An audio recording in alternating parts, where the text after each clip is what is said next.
রাত 2টা বাজে। ঘুমের ঘোরে মনে হচ্ছে কেউ একজন আমার রুমে প্রবেশ করছে। এক অদ্ভুত আচরণ করার চেষ্টা করছে। বুঝতে পারছি না কি হচ্ছে আমার সাথে। কে আসবে এত রাতে আমার রুমে? আম্মু, আব্বু নাকি ভাইয়া? কিন্তু দরজা তো ভিতর থেকে লক করা। তাহলে কে আসবে? কি করেই বা আসবে? ঘুমের ঘোরে চোখ খুলতেই পারছি না। অনেক কষ্টে চোখ খুলতেই দেখলাম একজন লোক পালিয়ে গেল। ড্রিম লাইটের আলোয় আপচা আপচা দেখা যাচ্ছে। ভয়ে চিৎকার করতে মন চাইছে, কিন্তু আমি মনে মনে ভাবলাম এই লোককে, তাকে আমার হাতে নাতে ধরতে হবে। তারপর একদিন আমি ঘুমের ভান করে শুয়েছিলাম। এর রহস্য জানার জন্য আসলে আমার ঘরে কে আসে এত রাতে এবং আমার সাথে কি করতে চায়, এটা আমার জানতে হবে। আর তাই এই রহস্য জানার জন্য আমি একদিন ঘুমের ভান করে শুয়ে রইলাম। তারপর আমার সাথে যা ঘটল এবং যাকে দেখতে পেলাম তা দেখে আমি জ্ঞান হারিয়ে ফেলি। সকালে দরজা খোলা নাড়া শব্দে ঘুম ভাঙল। রূপা, এই রূপা, এখনো উঠিসনি? কটা বাজে? কলেজ যাবি না? উঠে গিয়ে দরজা খুলে দিলাম।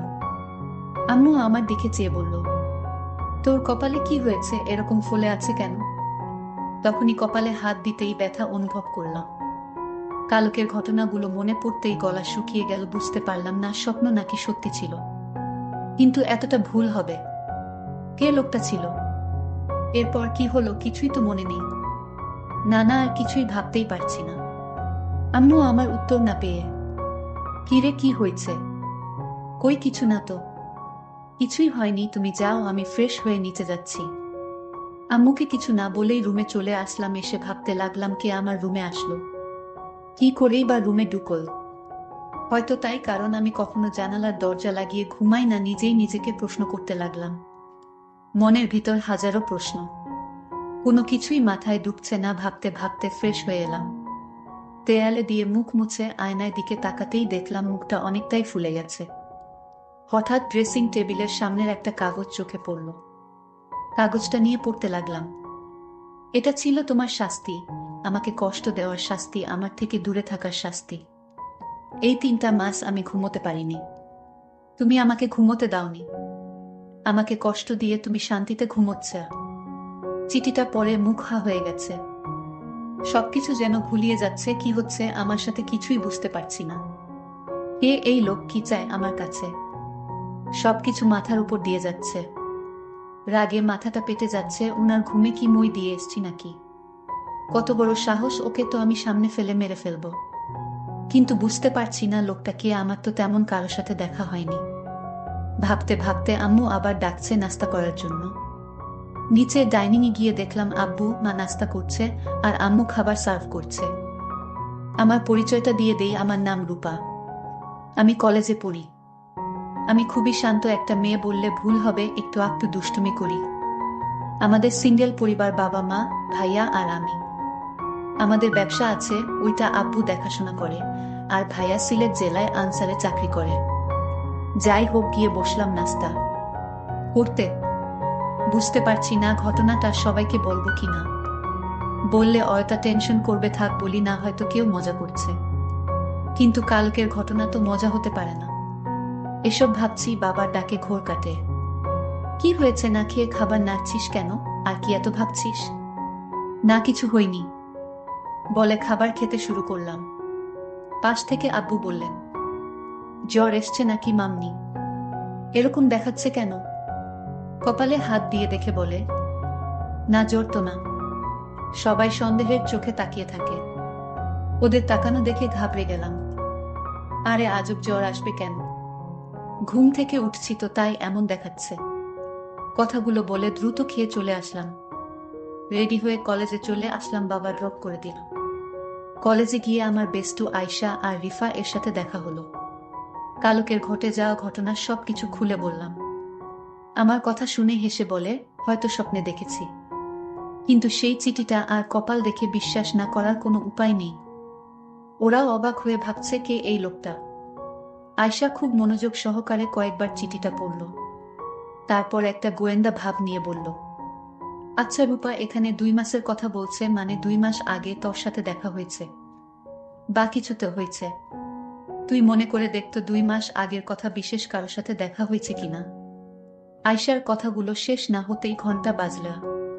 ক্লাসের সময় হয়ে গেছে। তারপর আর কথা না বাড়িয়ে ওর ক্লাসে চলে এলাম। ক্লাস শেষ করে আসতেই রিফা বলল, আরে বইন, এত চাপ নিস না তো, চল ফুচকা খেয়ে আসি। ফুচকা খাচ্ছিলাম তখন কয়েকজনের কথা শুনে তো অবাক। কারণ কাল যে ছেলেটা আমাদের রেগিং করছিল, সে নাকি হসপিটালে কে যেন মেরে হাপা ভেঙে দিছে। আসলে ছেলেটা আমাদের সিনিয়র ছিল। শুনে মনে মনে খুব খুশি হলাম। তারপর ফুচকা খেয়ে রিফা আর আয়শা ওদের বাসায় চলে গেল আর বলল এত চিন্তা না করতে। আমিও বাসায় রওনা দিলাম। ইদানিং আমার মনে হলো কেউ যেন আমাকে ফলো করছে, কিন্তু তাকালে কাউকেই দেখি না। সেদিনের পর থেকে ভয়ে দরজা আটকে ঘুমাই। এভাবে দুদিন কেটে যায়। কলেজের ক্যাম্পাসে আয়শা আর রিফা এর সাথে বসে গল্প করছিলাম। তখন আমাদের সিনিয়র জিহাদ ভাইয়া এসে আমার পাশে বসে বললেন, হেই গার্লস, কেমন আছো? আমরা হেসে প্রতি উত্তরে বললাম, ভালো ভাইয়া। তারপর ঠোকঠাক অনেক কথাই হলো। আমরা অনেক সময় বসে গল্প করলাম। ভাইয়া অনেক মজার এবং খুবই ভালো একজন মানুষ।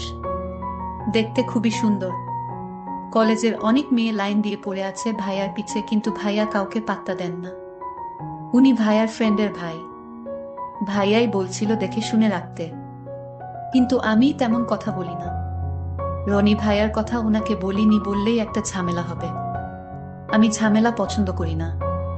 তারপর উনার সাথে কথা বলতে বলতে আমি উঠে বললাম, তোমরা কথা বলো, আমি একটু আসছি। বলে চলে আসলাম। রুটি খেয়ে চলে আসতে যাব, তখন কেউ একজন এসে আমায় বলল, লোকটার খুব রেগে বলল, তোমার সাহস কি করে হয় তুমি ওই ছেলের সাথে হেসে হেসে কথা বলো? আমি কিছুই বুঝতে পারলাম না।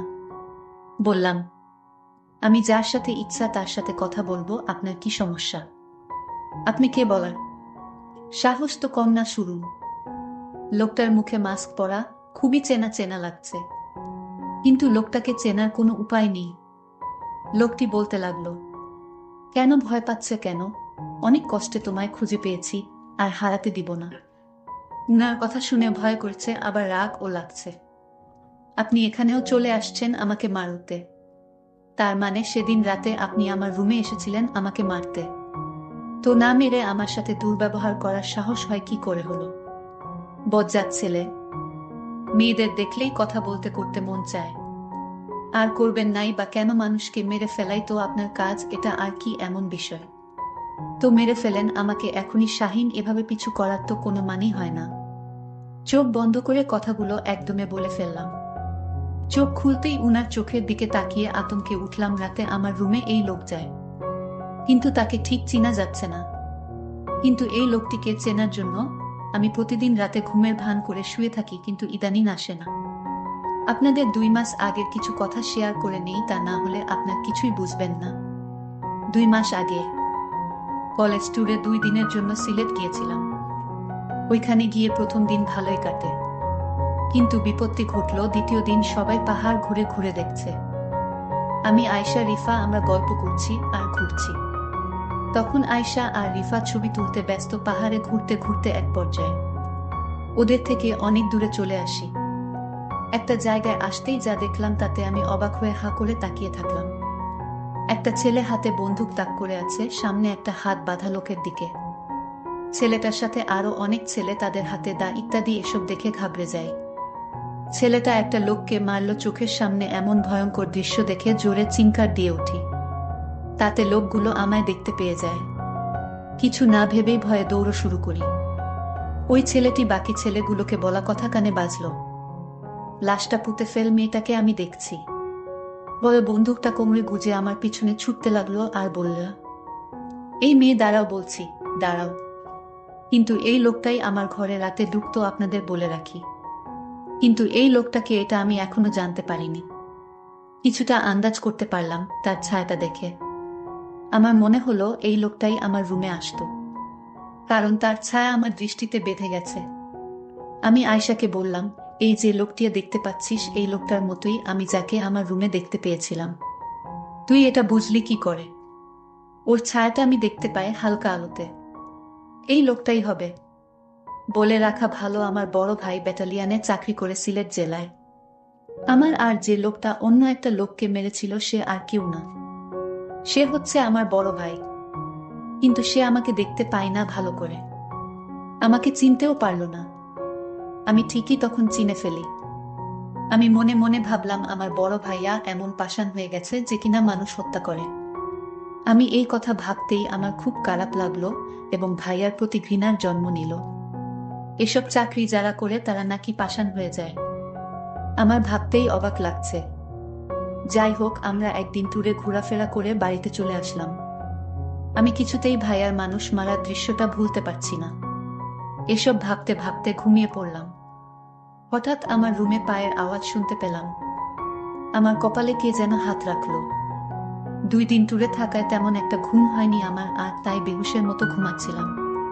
তাই কিছু বলতে পারিনি। হঠাৎ যখন অনুভব করলাম আমার রুমে কেউ এসেছে, তখন চোখ খুলে দেখি কেউ নেই, কিন্তু পায়ের চিহ্ন রয়ে গেছে ঘরে।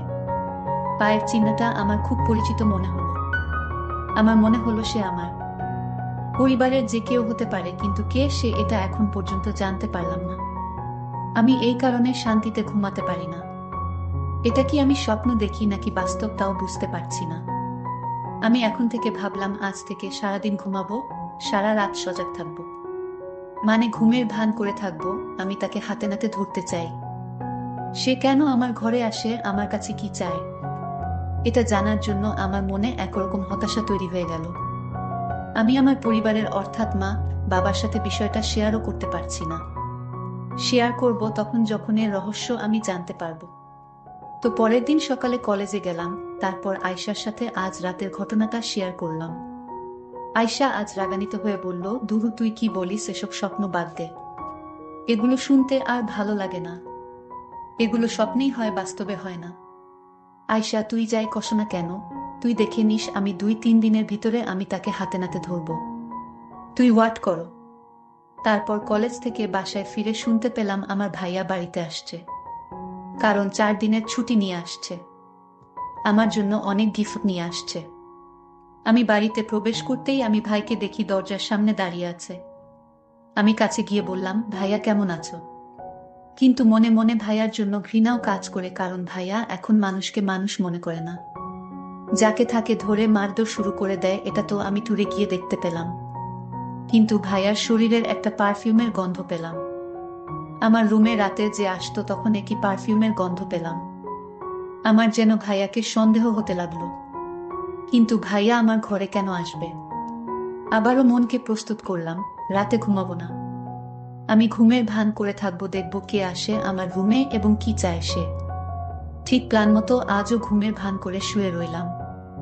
রাত যখন প্রায় 2টা বাজে তখন আমার রুমে জানালা দিয়ে আমার ঘরে প্রবেশ করলো। আমি চোখ বুজে রইলাম। তারপর ধীরে ধীরে কাঠের পাশে বসল। আমার গলায় 2 লক্ষ টাকার স্বর্ণ দিয়ে তৈরি আমার গলার হার। যখন লোকটি আমার স্বর্ণের গলার হারে ধরে চুরি করে নিতে চাইল তখন আমি ভয়ে কাঁপছিলাম, কিন্তু সাহস করে নড়াচড়া করিনি। তখন লোকটি হাতটা টান দিয়ে ছিঁড়ে পকেটে নিল, আর তখনই আমি তার শার্টে ধরে চিল্লাতে লাগলাম, চোর চোর, কিন্তু সে আমার মুখ চেপে ধরল। তারপর লোকটার মুখের দিকে তাকিয়ে দেখি সে আর কেউ না, সে আমার বড় ভাই তুহিন। ভাইয়া তুই আমার রুমে আমার স্বর্ণ চুরি করতে আসছস? জি ভাইয়া। তোকে ভাইয়া বলতেও আমার ঘৃণা হচ্ছে। তখন ভাইয়া বলল, আরে আমায় কিছু বলতে দে বোন, আমি ইচ্ছা করে চুরি করতে আসিনি। তুই তো জানিস না আমি চাকরি করে মাত্র 15,000 টাকা পাই, আর সেই টাকা তো আমার বাড়িতে পাঠাতে হয়, বাবাকে হিসাব দিতে হয়। আমি একটা বড় বিপদে পড়ে আমি তোর স্বর্ণের হার চুরি করতে বাধ্য হলাম। কি বিপদ ভাইয়া? শোনো বোন, আমি একটি লোককে মেরে ফেলি, আর তাই আমার চাকরি নিয়ে টানানাটি শুরু হয়েছে। উপরের স্যার বলেছে যদি তুমি 1 মাসের মধ্যে 2 লক্ষ টাকা না দিতে পারো তাহলে তোমার চাকরি থাকবেন। কিন্তু এই কথা যদি বাবা শুনে তাহলে বাবা স্ট্রোক করে মারা যাবে। আর তাই আমি কাউকে জানাইনি। আর তোকে বললে তো তুই বলে দিতে। আর তাই টাকা ম্যানেজ না করতে পারায় আমি আমার নিজের ঘরে চুরি করতে আসলাম বোন। এখন তুই চাইলে আমাকে পুলিশে ধরিয়ে দেয়। ভাইয়ার কথা শুনে আমি অবাক। তুমি আমার কাছে যদি চাইতে তাহলেই তো আমি তোমাকে আমার স্বর্ণ বিক্রি করে টাকা দিতাম, চুরি করার কি দরকার ছিল? আরে পাগলি, আমি যদি তোকে বলতাম মানলাম, তুই আমাকে বিক্রি করে টাকা দিতে আমি মানলাম। কিন্তু বাবা মা যখন লক্ষ্য করতো তোর গলায় কোনো হার নেই তখন কি বলতি? কিন্তু আমি যদি নিতে পারতাম তাহলে তুই এবং আমার মা বাবা ভাবতো এটা চুরি হয়ে গেছে। ঠিক আছে, বুঝেছি, তুমি এইগুলো নিয়ে বিক্রি করে চাকরি বাঁচাও। ধন্যবাদ বোন, আমি তোকে এর চেয়ে বেশি দামি হার উপহার দিব। প্রিয় বন্ধুরা, গল্পটি কেমন লাগলো তা অবশ্যই কমেন্ট করে জানাবেন।